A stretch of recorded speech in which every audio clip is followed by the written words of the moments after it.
Well, take a look at the aftermath of one of last night's tornadoes, the first ever in the month of February in Wisconsin. We showed you some of the damage last night at 10, but upon sunrise this morning, a major trail of damage was brought to light. Much of the damage seen east of the city of Evansville, about 25 miles to the southeast of Madison. Amazingly, as you heard the officer mention there, no one was killed. Only minor injuries have been reported so far. Now, many people are left to pick up the pieces, wondering what to do next. Well, earlier tonight, the Rock County Sheriff's Office organized a town hall meeting for those directly impacted by last night's tornadoes. Some people in the area are still without electricity tonight.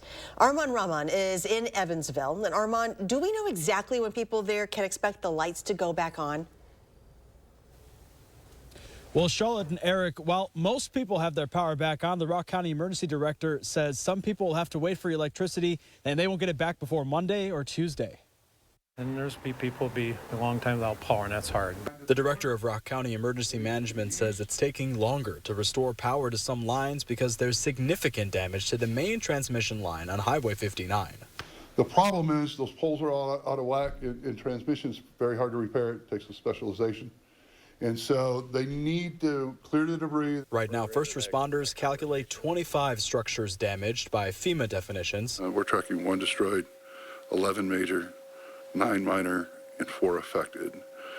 We don't know the status of the other 3. So, yeah, destroyed major, pretty significant damage during a storm, and usually it's going to take a lot of work for those to be safe to be occupied. For the second part of the town hall, officials wanted to talk just with residents who suffered the most damage just outside Evansville and the neighboring towns. You know, a lot of folks have family and friends and their neighbors, and they're helping each other. So we're not to the point where we need that outside volunteer assistance and some of those other things. Some residents said they already encountered solicitors, some from outside the state.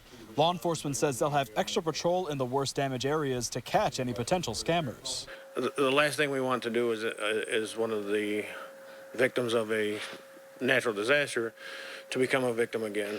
David Hagan said he had power restored around 12, but wanted to make sure his community members knew he's here to help. I don't know. I think people are coming together fine, and that's, who knows. But when it's somebody, you always think of somebody else, but you never know what can be you.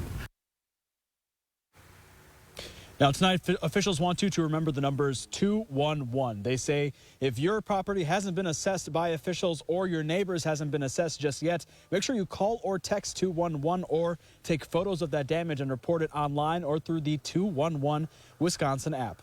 For now, live in Evansville, Armand Rahman, News 3 Now.